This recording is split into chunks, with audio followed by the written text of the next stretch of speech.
Vous êtes-vous déjà senti injustement traité, comme si vous aviez été mis de côté ou même expulsé de quelque chose qui aurait dû vous appartenir de droit?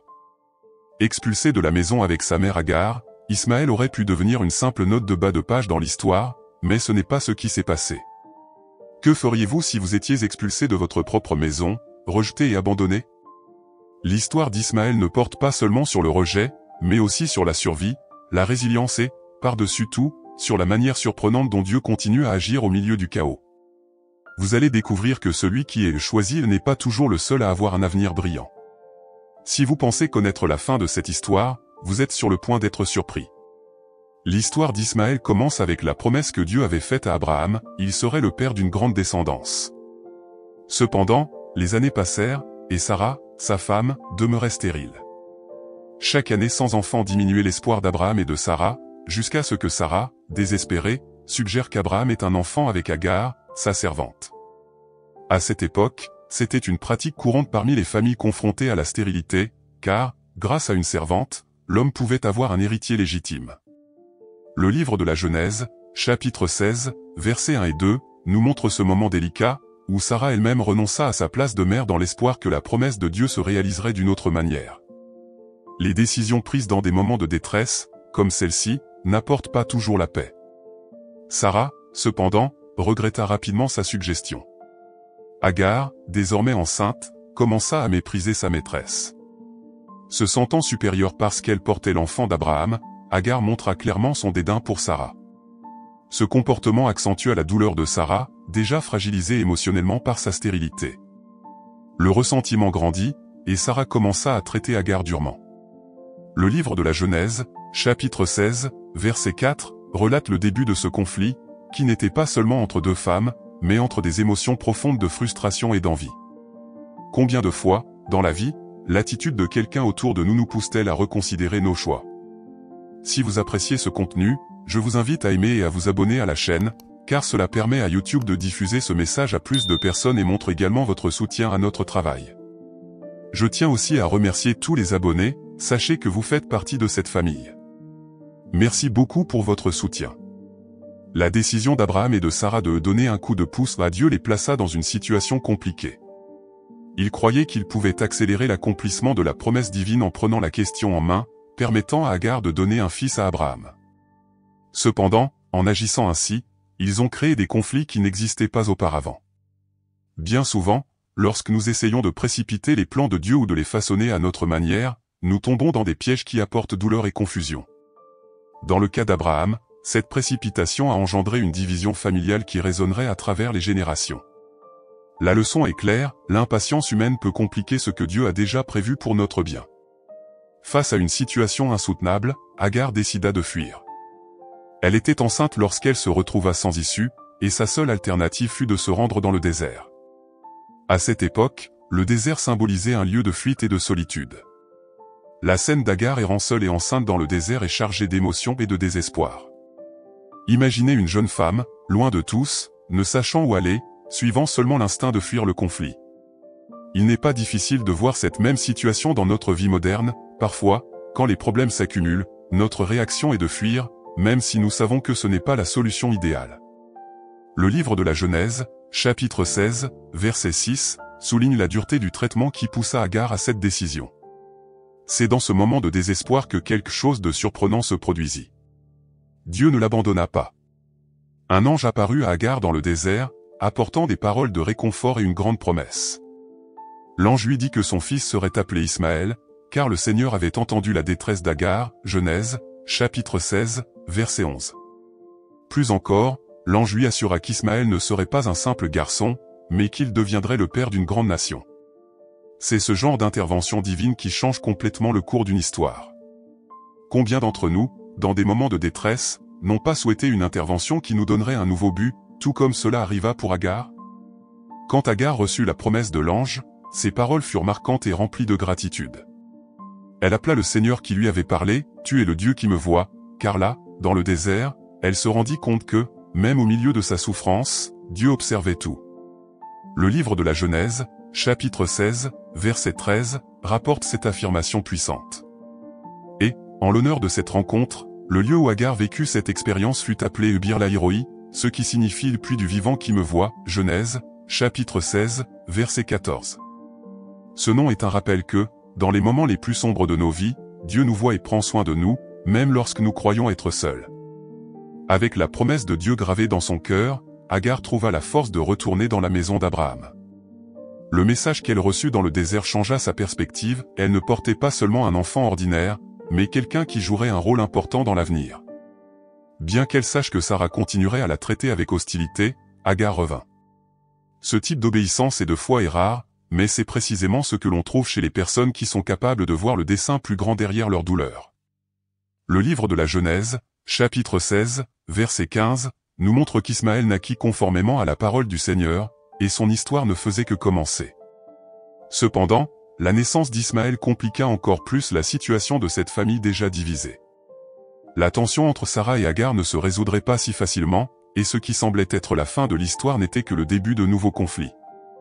Le premier fils d'Abraham était déjà dans le monde, mais la promesse que Dieu lui avait faite n'était pas encore complètement accomplie. Toutefois, le développement de cette narration se reliera directement à la naissance d'Isaac, le fils légitime d'Abraham et de Sarah, ce qui rendrait les choses encore plus complexes. 14 ans après la naissance d'Ismaël, la promesse de Dieu à Sarah se réalisa enfin. Même dans sa vieillesse, Sarah conçut et donna naissance à Isaac, le fils légitime d'Abraham. Le livre de la Genèse, chapitre 21, verset 2, relate cet événement miraculeux, soulignant que le Seigneur accomplit sa parole en temps voulu. Isaac représentait l'accomplissement de la promesse originelle faite à Abraham et Sarah, mais sa naissance introduisit une nouvelle dynamique dans la famille. Sarah, qui avait souffert si longtemps de la stérilité, tenait maintenant dans ses bras l'enfant de la promesse, tandis qu'Ismaël, déjà adolescent, allait bientôt faire face à de nouvelles difficultés. Pour Ismaël, la naissance d'Isaac apporta un mélange d'émotions complexes. Jusqu'à ce moment-là, il avait été le seul fils d'Abraham, l'héritier qui, pendant de nombreuses années, avait porté avec lui la promesse de devenir la descendance du patriarche. Soudainement, avec l'arrivée d'Isaac, Ismaël vit sa place menacée. Celui qu'il croyait être son destin ou être le seul fils d'Abraham était maintenant en péril. La frustration et la jalousie étaient inévitables, car Ismaël sentit que son importance et l'amour de son père pourraient être en danger. Il n'est pas difficile d'imaginer comment ce changement bouleversa sa confiance en lui et son sentiment d'appartenance au sein de la famille. Beaucoup de gens, encore aujourd'hui, ressentent ce sentiment lorsqu'une nouveauté surgit dans leur vie, qu'il s'agisse d'un nouveau frère, d'une nouvelle position au travail ou même d'un changement dans les relations. Le comportement d'Ismaël reflétait la frustration et la jalousie qu'il ressentait, un phénomène courant pour quelqu'un qui voit soudainement sa position contestée ou diminuée. Ce genre de situation nous enseigne que le sentiment d'abandon peut naître lorsque nous nous retrouvons relégués au second plan, mais c'est aussi une occasion de croissance personnelle. Cependant, nous ne devons pas laisser ces mauvais sentiments contrôler nos pensées et nous pousser à prendre des décisions précipitées. De l'autre côté, Sarah observait tout de près.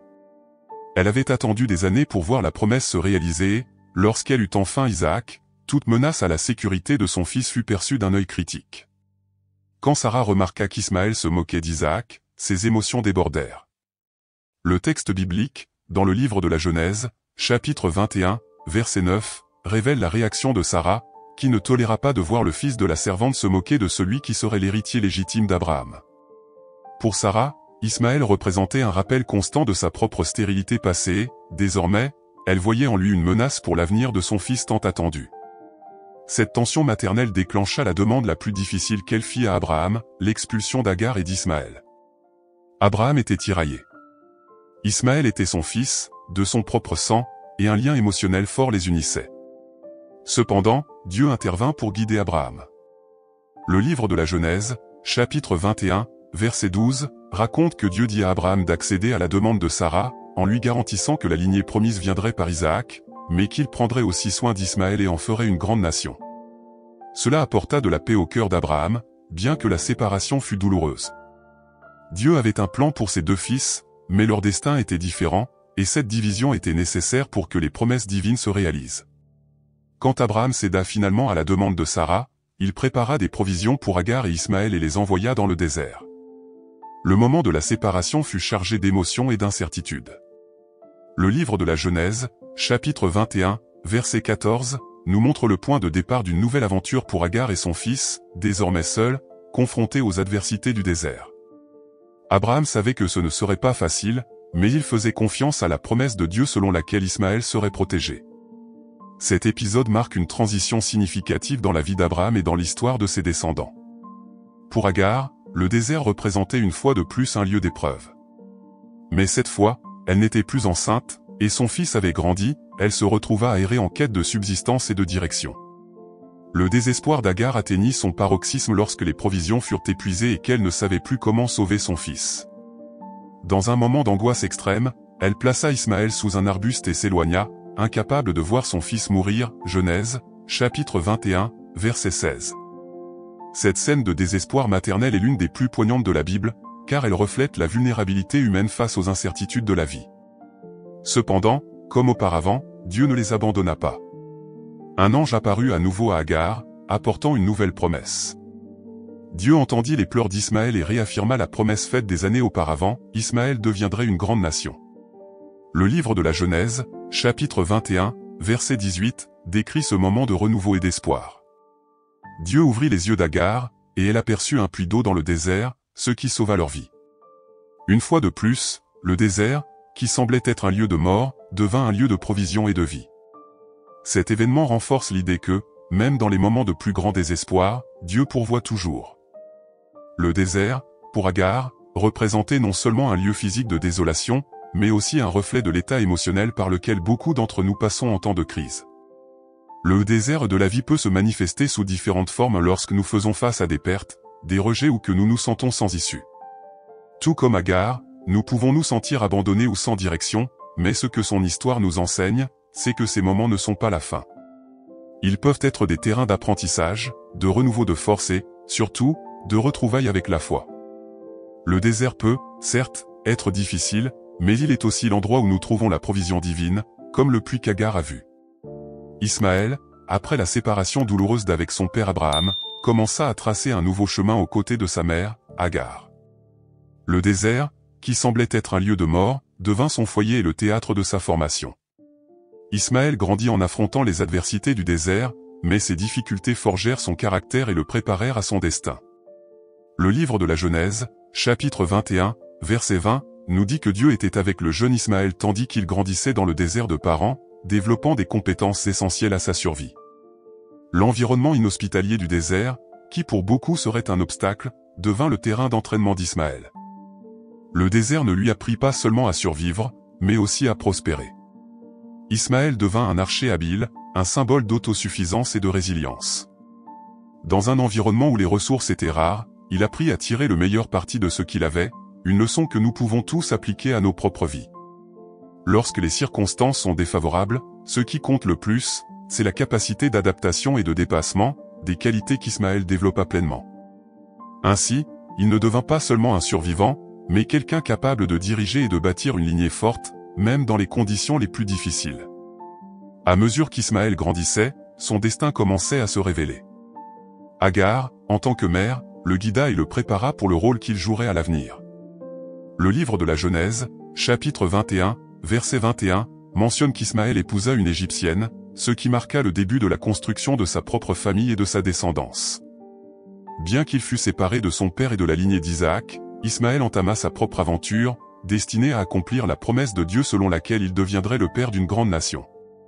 Cette histoire nous enseigne que, même lorsque nous nous sentons éloignés de ce que nous croyons être notre destin, Dieu a toujours un plan plus grand que ce que nous pouvons prévoir. Le désert symbolise, pour beaucoup, un lieu de solitude et de difficulté, mais pour Ismaël, c'est là qu'il trouva la force et le sens de sa vie. Dieu ne se contenta pas de garantir qu'il survivrait, mais qu'il prospérerait. Tout au long de l'histoire, nous voyons comment le désert est souvent un lieu où le caractère est affiné. De la même manière qu'Ismaël affronta ses luttes et surmonta les défis, nous pouvons aussi trouver, dans nos propres déserts, les leçons et les compétences qui nous rendront plus forts. La vie, avec ses difficultés, peut nous préparer à quelque chose de plus grand, et l'histoire d'Ismaël en est une parfaite illustration. En outre, le parcours d'Ismaël nous enseigne le rôle de la providence divine en temps d'incertitude. Dieu n'a pas seulement promis à Agar qu'Ismaël deviendrait le père d'une grande nation, mais il a également suivi chaque étape de sa croissance. Même dans le désert, où l'espoir semblait absent, la main de Dieu était présente, guidant et protégeant. Cela nous rappelle que, quelles que soient les circonstances dans lesquelles nous nous trouvons, le regard de Dieu est toujours posé sur nous, nous dirigeant vers le but qu'il a tracé pour notre vie. Bien qu'Ismaël n'ait pas hérité de l'alliance d'Abraham de la même manière qu'Isaac, son héritage n'a pas été oublié. Le livre de la Genèse, chapitre 25, verset 16, rapporte qu'Ismaël devint le père de 12 princes, confirmant ainsi l'accomplissement de la promesse divine. Comme Isaac, il devint l'ancêtre d'une grande nation. Cette dualité entre les deux frères nous montre que, même lorsque le plan de Dieu semble différent pour chacun, tous jouent un rôle unique et important dans l'histoire de l'humanité. L'avenir d'Ismaël, façonné dans le désert, est un rappel que nous pouvons tous faire partie de quelque chose de grandiose, même si le chemin pour y parvenir n'est pas le plus facile. L'héritage d'Abraham va bien au-delà de son rôle en tant que patriarche du peuple d'Israël. Bien qu'Isaac ait été le fils de la promesse, Ismaël reçut également une bénédiction importante de Dieu. Même s'il n'était pas l'héritier de l'alliance conclue entre Dieu et Abraham, Ismaël joua un rôle crucial dans l'accomplissement des promesses divines. Le livre de la Genèse, chapitre 17, verset 20, mentionne que Dieu promit à Abraham qu'Ismaël serait le père de 12 princes et d'une grande nation. Cette promesse ne doit pas être sous-estimée, car Ismaël devint l'ancêtre d'un peuple nombreux, accomplissant ainsi le plan de Dieu dans sa vie. Abraham, dans sa vieillesse, fut témoin du début de l'accomplissement de ses promesses, à la fois pour Isaac et pour Ismaël. Pour lui, voir ses deux fils devenir les pères de grandes nations était la concrétisation des paroles que Dieu lui avait données des années auparavant. Même si le chemin fut parsemé de défis et de conflits, l'héritage d'Abraham ne se limita pas à un seul fils. Dieu, dans sa sagesse, utilisa à la fois Isaac et Ismaël pour perpétuer des lignées importantes pour l'histoire de l'humanité.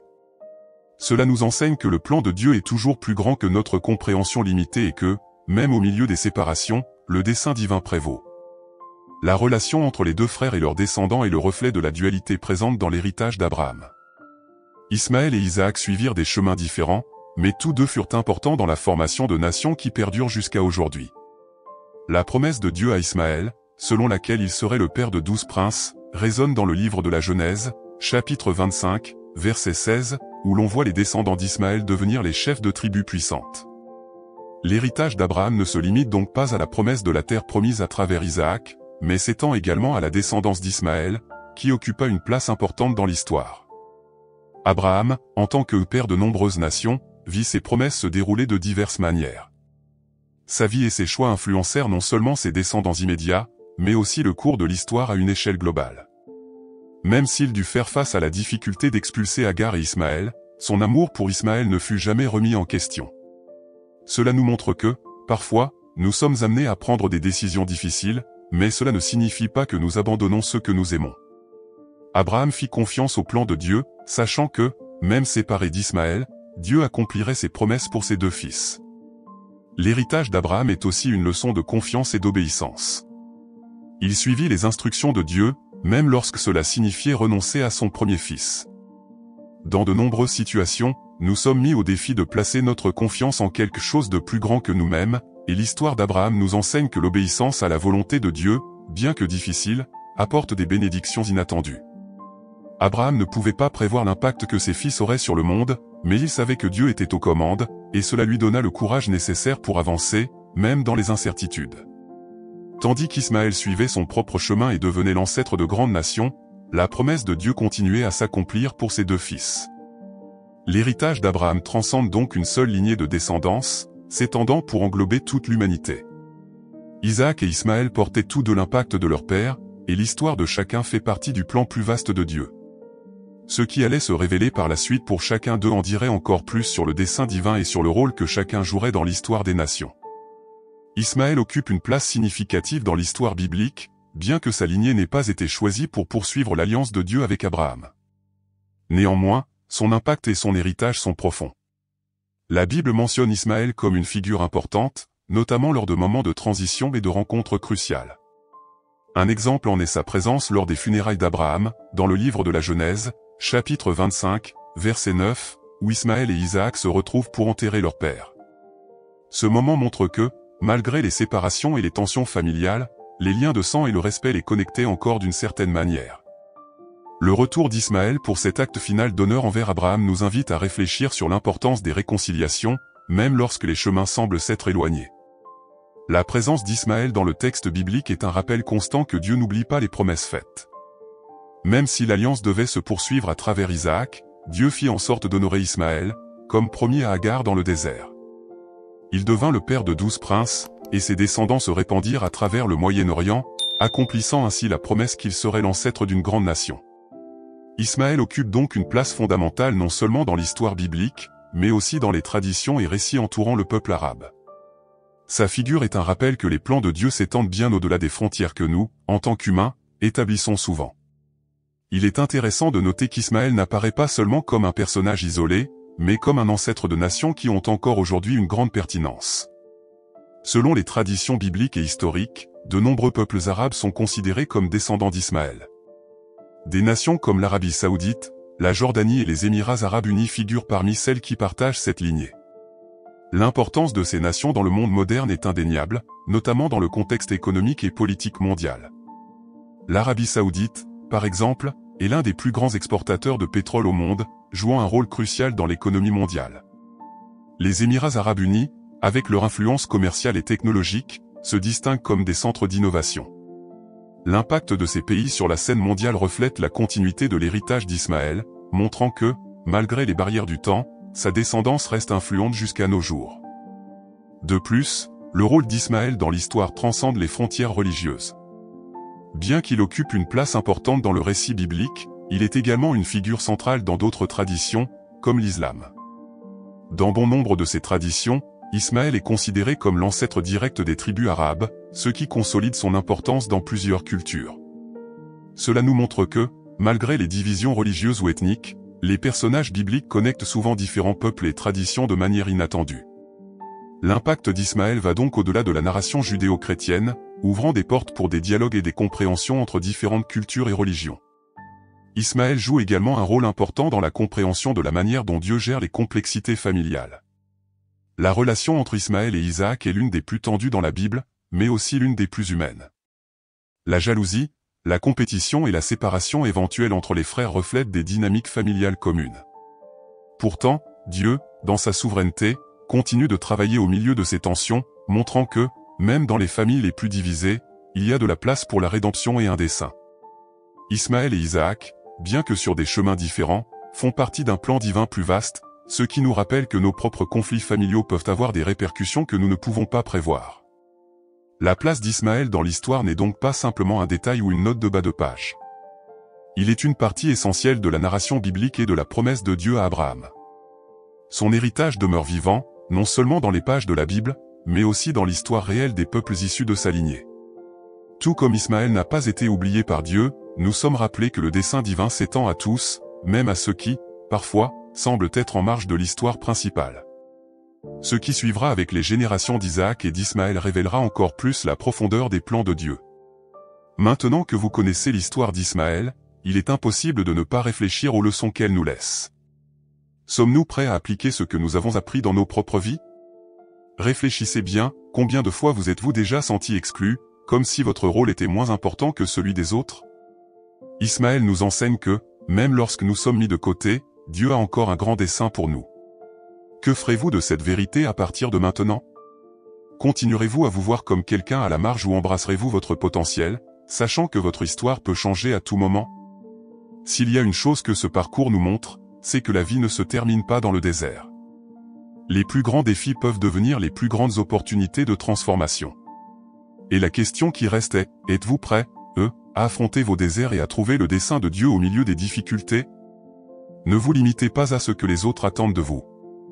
Découvrez ce que Dieu attend de vous. Si vous voulez continuer à apprendre comment les histoires de la Bible peuvent transformer votre vie, abonnez-vous à la chaîne, donnez un like et activez les notifications. Ne manquez aucune opportunité de croissance.